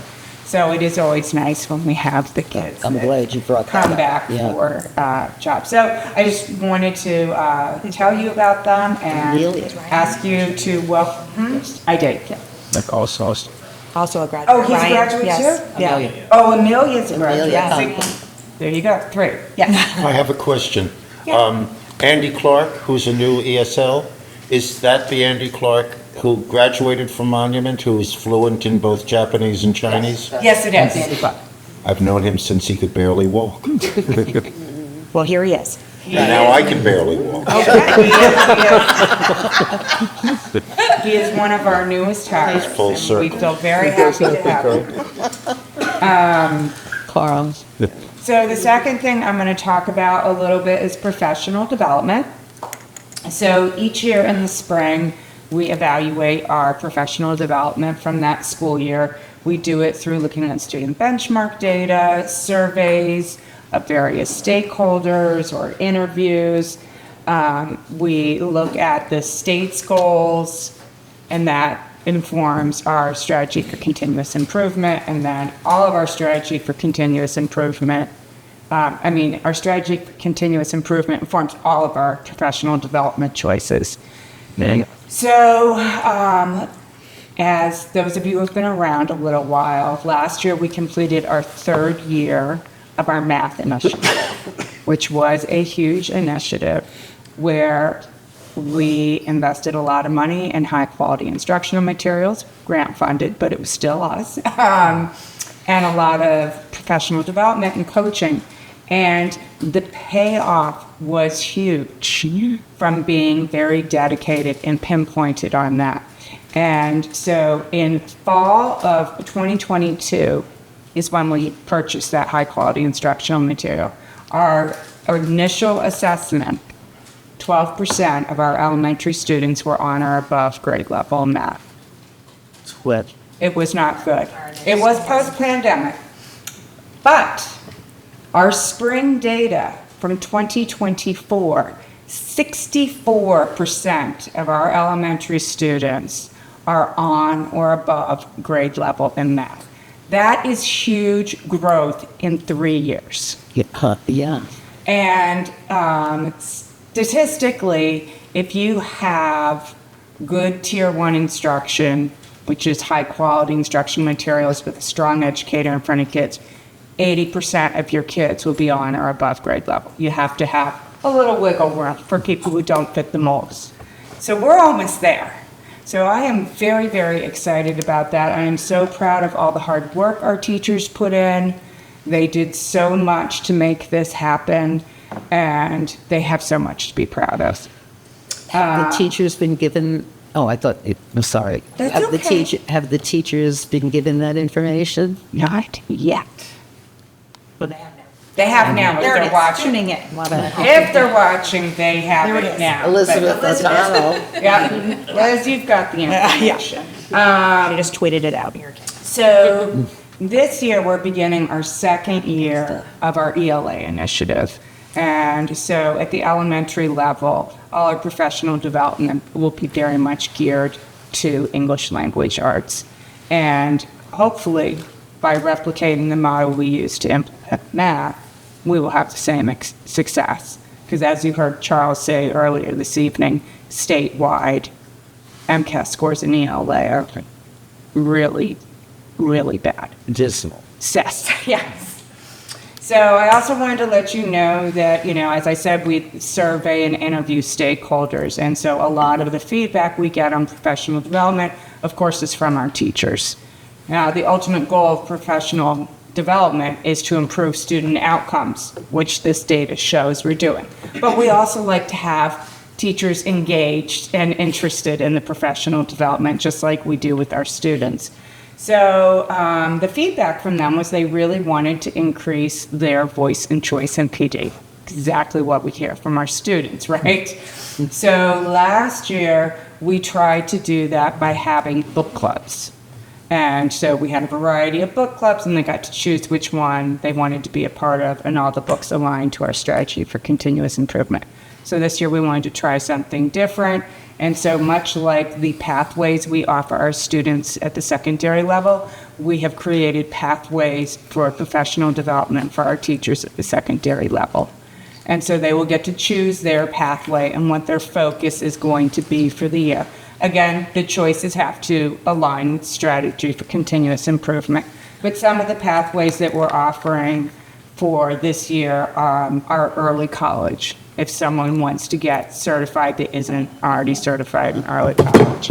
Studio experience, which is the work that we're doing with Transcend. So people who want to learn about how to create a studio experience would do that path. Universal design for learning has been something we've been working on for years. Trauma informed. There's a pathway if you really just want to focus on data-driven instruction, which all of these should increase our student experience. So thank you for your support in helping us to make their experience better every day. And thank you for what you're doing to make their experiences better every day. Thank you. Apologies, I have to leave. Not allowed.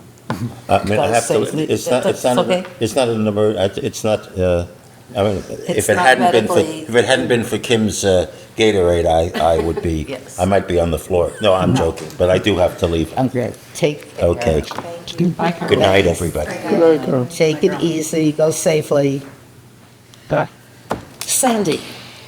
Well, I wrote a very thorough and lengthy report, but I feel like I just need to put it aside because there are some other things that I feel like are really important to share with you. Some of just kind of dovetail on some of the things we've been talking about.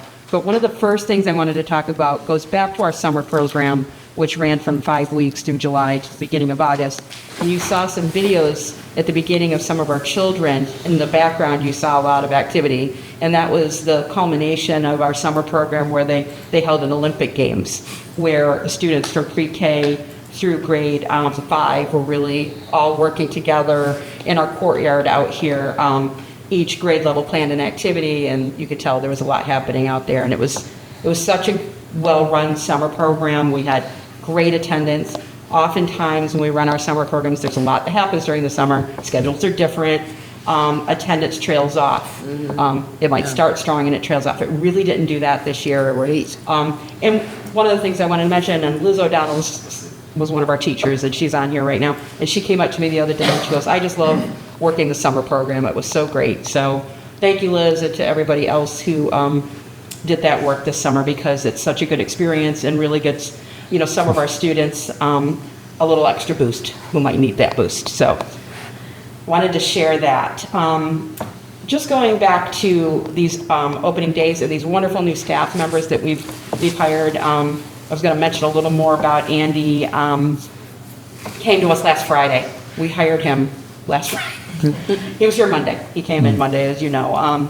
He holds a master's in bilingualism, ESL, and multiculturalism from UMass Amherst, and is pursuing his doctorate in educational theory and practice at SUNY Albany.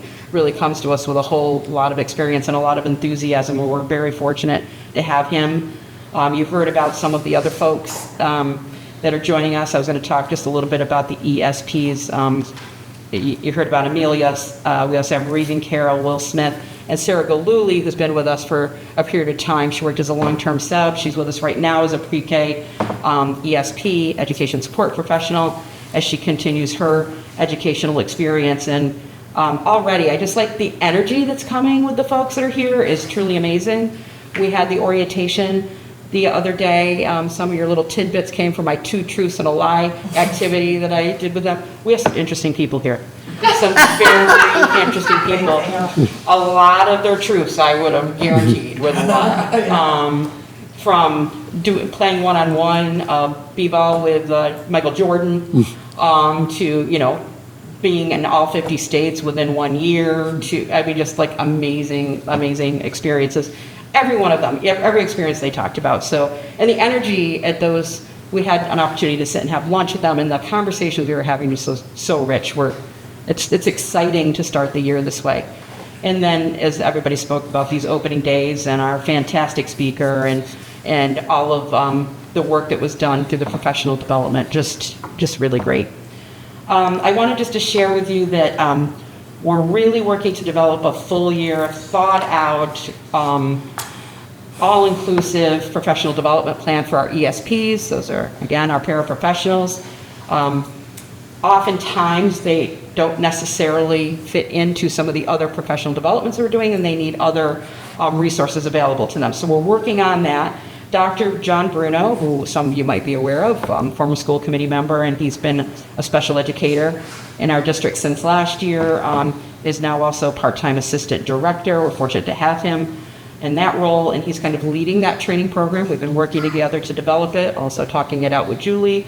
And last week, he attended the Crisis Prevention Institute Train the Trainer program, which is our verbal de-escalation program. And we have another trainer here, Brian Wade, and they're going to be working this school year to make sure everybody has that training, which is very helpful. They did a training the other day for those folks who already had previously had the training and need a refresher. That was about, 30 people. They had that training the other day, and we have a plan for the coming year.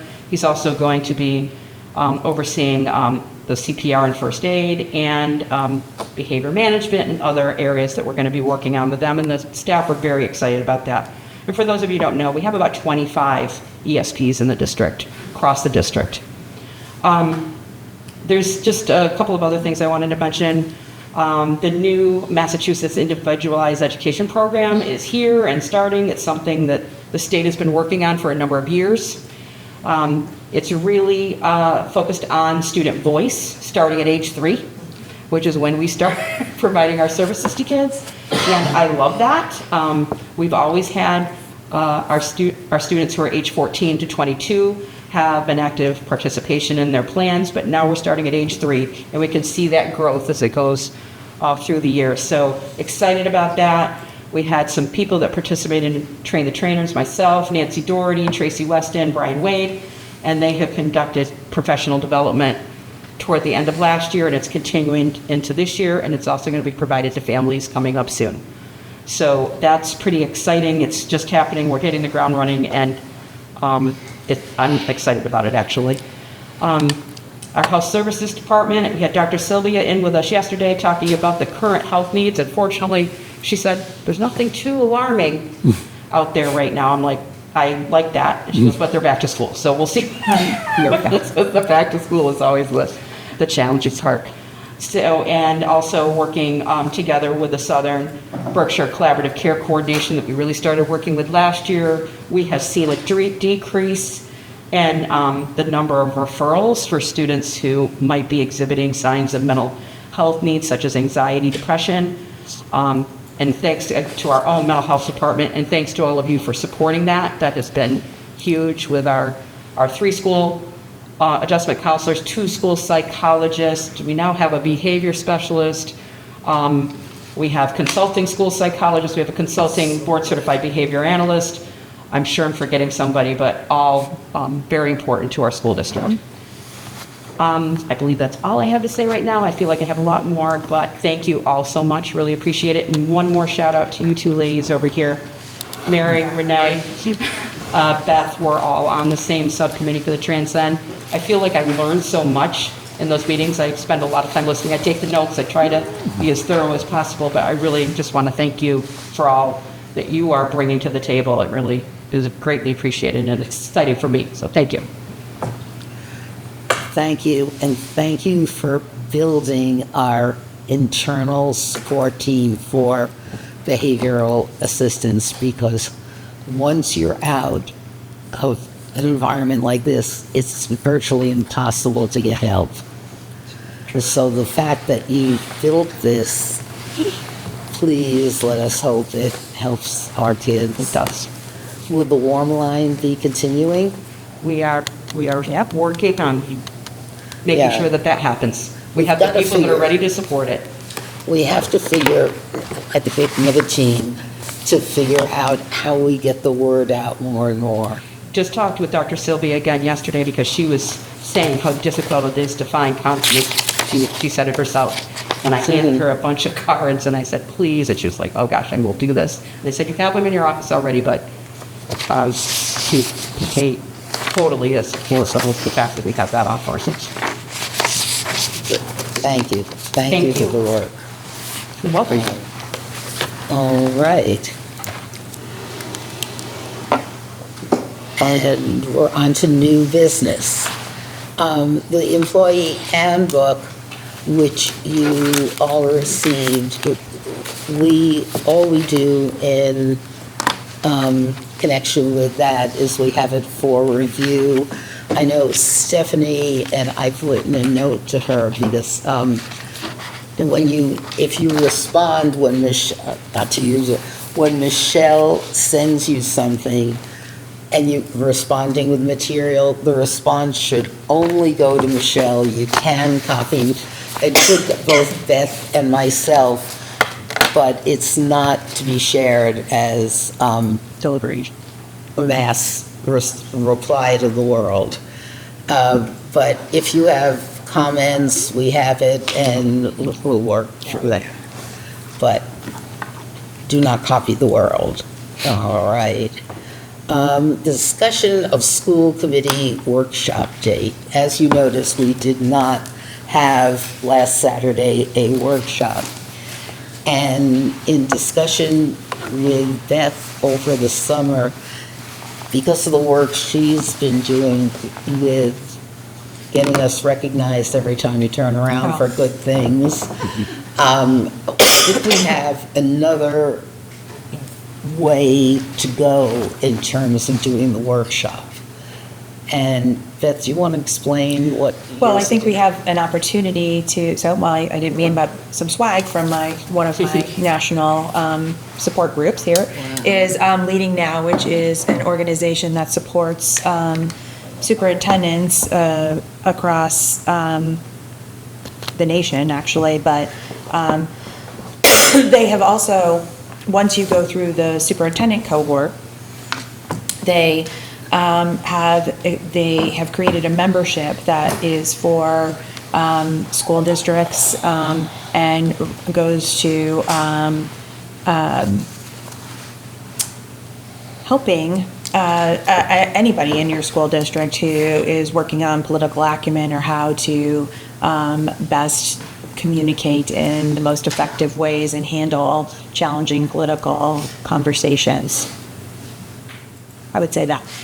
So one of the things that we talked about is, it's great to have, communication with superintendents, and this is one of the things I talked about quite a bit, but to me, districts who are effectively leading are leading in a collective leadership manner, which means the superintendent and the school committee is working together. And so we were talking about how do we extend that training and bring that to school committees as well. So now that I've graduated, and we were talking about that they even provide for the superintendent's assistant or just how best to communicate and answer political discussions in a way that represents the district and what we represent and our message appropriately. So I asked them if if they would come and as part of a retreat and work with the committee and myself in some training specifically for those types of situations, and they said that they would do that. It wouldn't necessarily be the whole retreat, but that would be something that I think would be beneficial for all of us. They were able to provide data not only with, how to handle, anything from, negotiations to new school committee members to, anything you can think of that you would like, how best do we handle this particular situation? Post-merger or any types of conflict or even just initiatives and how best to put the district in moving forward in the best light. So they said, sign us up. We're absolutely there to support you at any time. So I think that would be something that I think would be beneficial to all of us and could be part of a retreat day if people are interested in that. I would like to suggest something. I don't know, we're now up to September, and given the fact we have the elections, in a short time, do you think we should wait until after the election to hold whatever we do as a retreat, team building, etc.? We will definitely have at least a couple of new people. And as I was thinking about it, I think we'd be more productive to try to build a team with the people who will, at least for the next 2 years, be here. So I'd like your opinion on that before I tell Beth, oh no, we have to do it in October. So what do people think? I see a nodding. It makes sense. I mean, David's not going to be here, Sarah's not going to be here. Yeah. So I don't know. I would tend to agree just because we don't know what other three are coming in Sheffield. And it's great to build a team, but if you don't have all your team members, you don't really have a team. I agree. And I also think, if you have a really positive experience and then you keep on referring to it and you've got 4 people who didn't take part, you're not building a team. Exactly. It's fine, and I think that's a lovely idea. I just would encourage us to try to pick some kind of date relatively soon so that I can get on the schedule because they are very, very busy. And so they said, well, I will be here, but if we could think about November. what that's at. But I need November something. So that I can We also have November something, we're going away someplace. And where is? That didn't come out, right? That's before election. Okay. Yes, Before yes. election, okay. And also, it has to be, it probably should be the week, because you have to wait until November. If there are any issues, Phyllis always tells me she's got to wait 11 days for anybody serving overseas who's sending in ballots, et cetera. So it would probably have to be like around the week of the 21st. When does Thanksgiving come out? Yeah, I would say it's going to be hard to do the 28th. You could do something like the 16th. First week in December. Thanksgiving is late. It's the 28th of November, and then you have 3 weeks to Christmas. So you're getting into. Well, could we do it the week before Thanksgiving? I don't know how do people feel about it. I don't know how people's travel schedules are. I mean, I know I'm here, but I don't know about Right. Well, how do you guys feel about it? Like, right around Thanksgiving? No, the week, pushing it back as far as we can. If the 28th is Thanksgiving and if we have to wait until the 20th for people to be sworn in, it's the time between the 20th as close as we can in that week. David?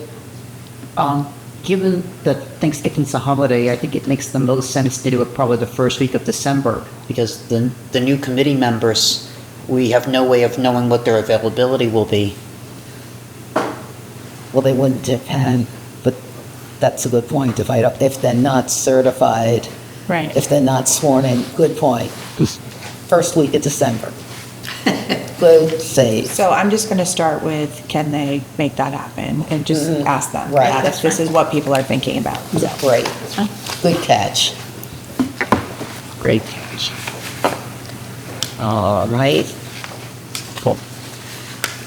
All right. Yearly items for school committee consideration action. Are there specific ones that you had on your list of No, this? so we just put this in the packet for you to review. This is what we used as a baseline when we went through, a variety of things, the superintendent's checklist, we went through. Well, see, it's the very last Yeah. page. And this is what we put together, basically when most things fall naturally, and they would align right from the beginning with our goal setting and our strategy for continuous improvement work.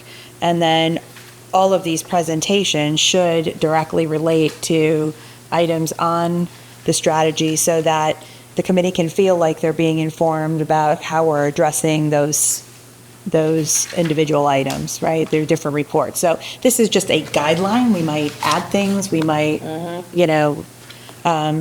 we might say, oh, we're not doing it this, but this is a general guideline so that we get everything in and it meets requirements. And I'm just want to see, I would like to add that, is it here? That we really have to, now that the merger issue has been decided for now in this decade, that we really have to look at we have to look at the regional agreement.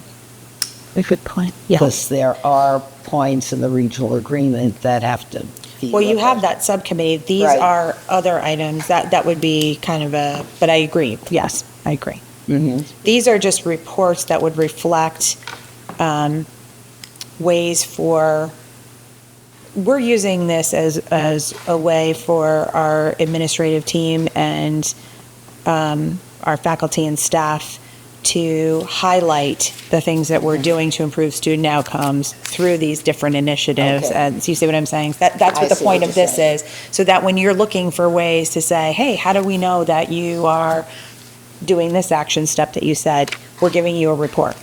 I'd like to suggest then that if there are issues that you believe, whether you're going to be here in November or not on the committee, that we should look at as a school committee that are not the ones that Beth has listed, I think it would be good if you could send it to me, something, hey, I'd like us as a school committee to look at X. And we could see how we could work it in or assign it to a subcommittee. So, in the next Well, few weeks. this is a report you'd be asking us for. Like, this is a report that you're saying, exactly. I need more information on this. Mhm. Yeah. Mm-hmm. Okay. Okay. All right, we have that. Moving on. You have some updates to present to us on any of our major initiatives? I don't know that, I think as people have talked about tonight, for Transcend, I would say that we're really, I put a lot of this in my Monday news and notes, which I'm super proud to say our last version got 430 views, which is very exciting. That's up quite a bit from our normal a couple hundred. So people are really liking that, and as a result, reaching out and asking to join things. So that's great. And so for Transcend, as we committed our subcommittees to meeting at least 3 times this summer, and I think we honored that for the most part. And what we're doing now is going to kind of really figure out how, condense and report out on what the subcommittee groups did. But we're also in our next phase with we have new coaches, we're kind of configuring. So we'll have kind of a new core team, a new design team, mostly the same members, and our community teams, which will be the same, and or other people who wanted to join us in that work. And our new goal is to have our first community team meeting maybe around the end of September, beginning of October, to report out on what we've been doing and where we're going next, a little more formally. So that's Transcend. Early college, I don't know that we have anything new to be talking about, but we're continuously working on implementation of the program. I think it's become much more well understood, and a program where kids are looking forward to being in those experiences and thinking about what they might want to try. So that's really exciting. We are also kind of preparing for what might be the redesignation phase, because we had that initial 3-year designation. So now we're working on codifying that program in a way that will have it continue on, because we are only one of 4 wall-to-wall programs in the state. It's a real opportunity because we are unique in in the way we run our program, and I think people are really interested in studying this particular model in general, because it is something that we think is a replicable program, and one that could be a model for not just other districts in Massachusetts, but across the nation. So because we can sustain it here. So that's great. Innovation Pathways, I don't know, Chris, if you want to say, just because you're here and you did that slide on opening days, and I'd just love someone else to talk. If you want to talk anything about that? Yeah, Innovation Pathways. The main thing is that we've had, when I said at the full staff on opening day, there was just got some kids that took some of these earlier courses last year, or even sort of the feeder a couple of years ago, even though we weren't designated a couple of years ago, in 3D design and things like that. So they're wanting to take a second round of that. So there's some kids taking 3D design for the second time. They're taking more advanced projects. There's some kids that are taking, there's our partnership with Cisco Network Academy. They've done a whole revamp and a relaunch for this semester of their whole interface. So up-to-date coursework in cybersecurity and AI and things like that. So we've got a couple of kids taking cybersecurity courses right now. We've got some kids signed up for AI in the next semester. And then we did get the planning grant for the clean energy pathway. So we're looking to add a third pathway that would be around renewable energy. You saw the electric car that we did last year. We might try to expand that project as part of that program. So get the planning grant, which means we can spend some of that money to have meetings and plan some things out, and sort of put our ducks in a row for the process of applying for the full designation as the year goes on, and hopefully implement that for the next school year.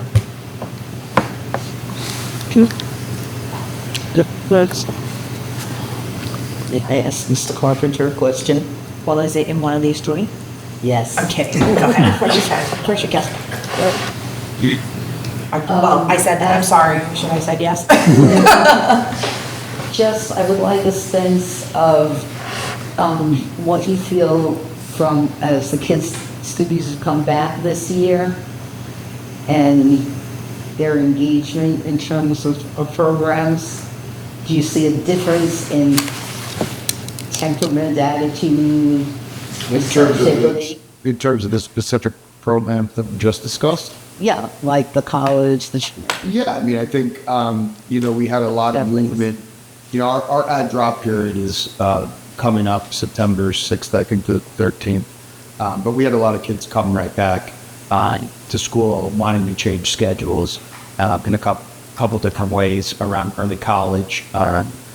Some of the kids realized that with the double blocks that they had gotten into one of the early college classes they wanted. But then, we had their schedule read a certain way, and they were like, oh, I heard I can get in this early college class too. We had a couple kids jump in today to the film appreciation class. And Can I drop in? Superintendent the end, who's taught here 2 years ago, is teaching the class again. So he's really excited. So we had some kids jump in that way, and then some kids take advantage to a couple other high school classes that they put into the double block.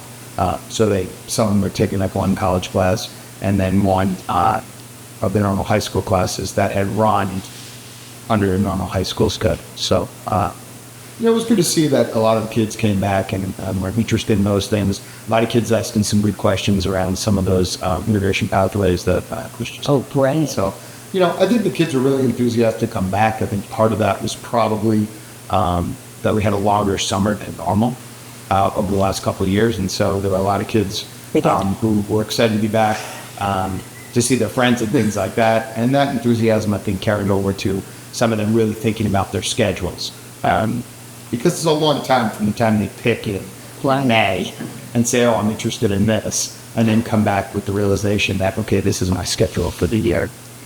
And so we're going to have some more movement during that drop it. But it's a lot. Am I wrong to say that it sounds like students are feeling it's much more a part of the Mount Everett experience? Yeah, without question. We're doing a lot less selling of the product and more just helping kids find the right class. Yeah, it's delivery. When we first started a couple of years ago, there were a lot of conversations of, we think this will be great. It's a lot less of that and more, how can I find the right class? Exactly.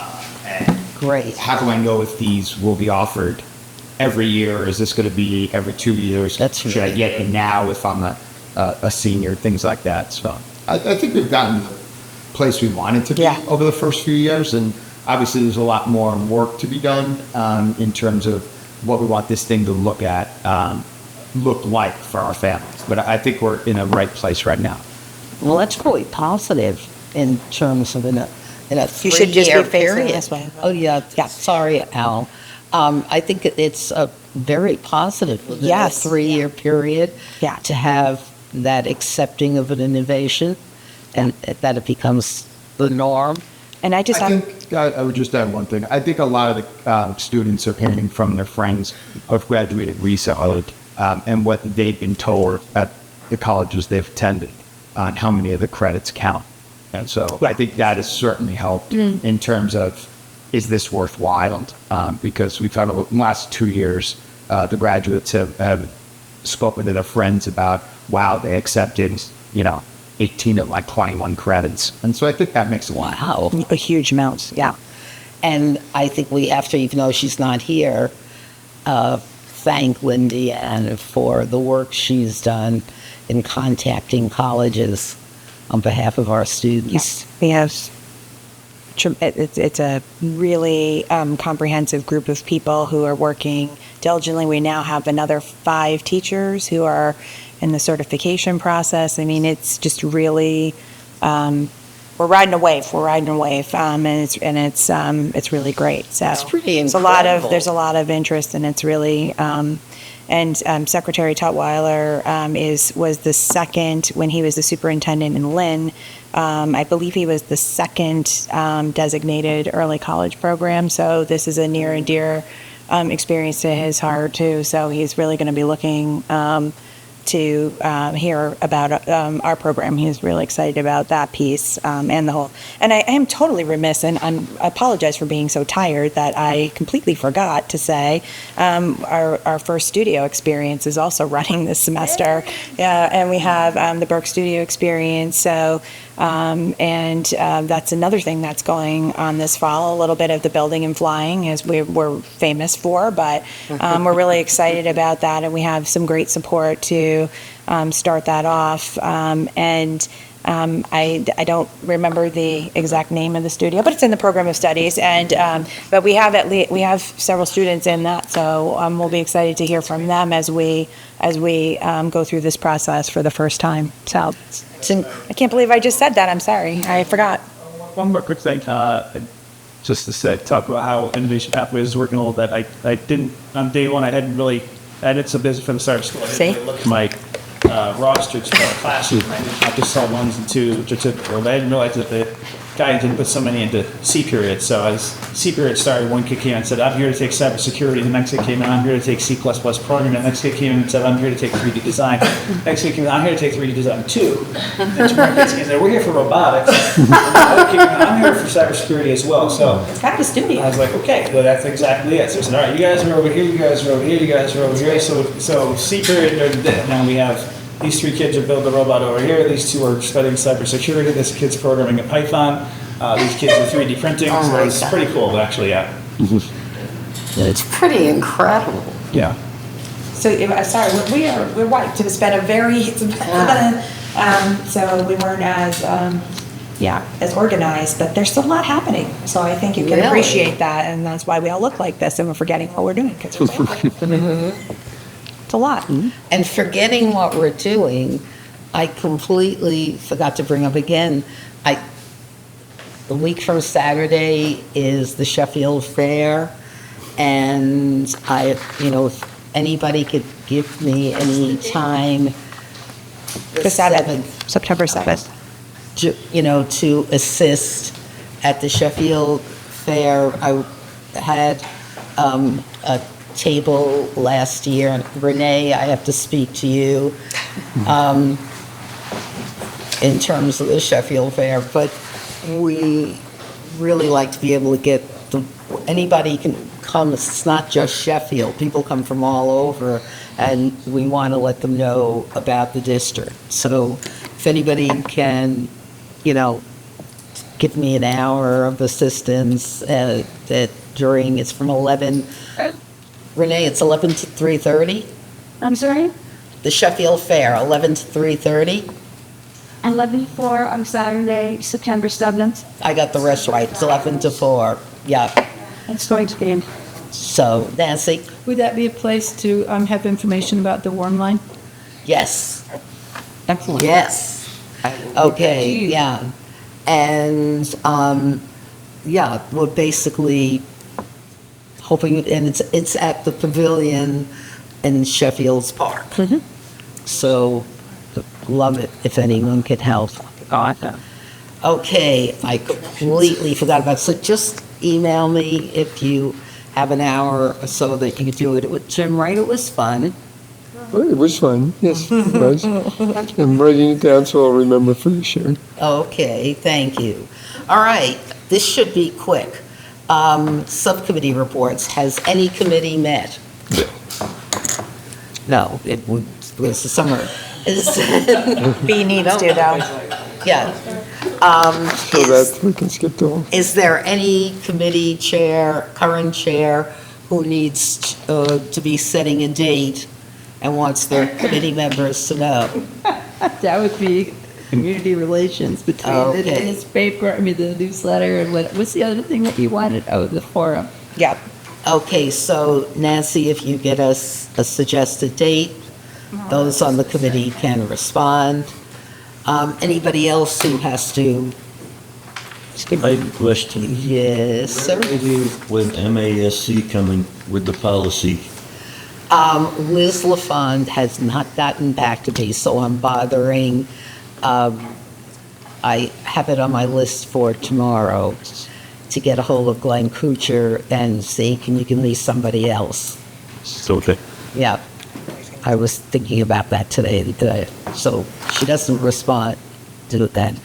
Okay, which was pretty good.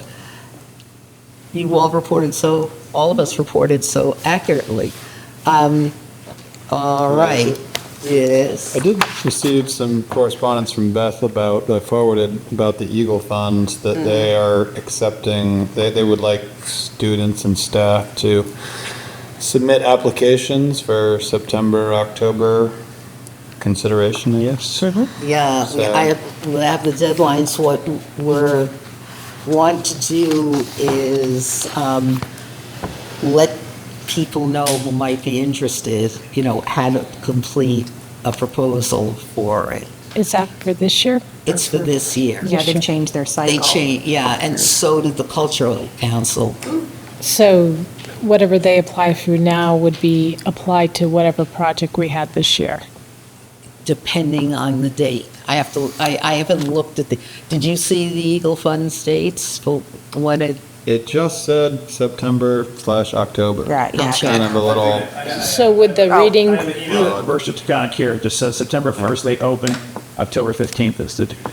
Is the due date? It's for a whole host of their grants that the fund is included in collecting. would that encompass the reading program too? Could it? Could Good. It could. It could. I was thinking that too. Okay, so we have to figure out when we could do an orientation for any teachers or students. We really like to encourage students to apply, particularly with the Eagle Fund and the Cultural Council, where we have additional money this year. So, and I know last year, the Cultural Council in both Egremont and Alford and New Marlborough said that they would entertain, projects that went across the town. So let's do it. All right, we'll get the additional information. Kyle, thanks. I'm just going to put down date for workshop out of that. All right. Future agenda items. I think we're all beat. Whoops. I get done. What? We're going to need a meeting on what the evaluations be finished. On the executive minutes group? Superintendent evaluation has not been publicly done. Yes, yes. Jim, you have to call a superintendent evaluation meeting so we could finish off. And this year. Wow. Yeah, we need to do it to wrap up last year. Yeah, formally. Formally, and to start now for this year. God, I didn't just open a school. Why am I complete? I don't know. It's been a lot. Okay. All right. We don't have an executive session. I know you don't want to do this, but would somebody like to make a motion to adjourn? So Thank you. Second. Okay. All right. Anyone not in favor of adjourning? I got to do something to keep us awake. All right. We're unanimous in adjourning at 8:13.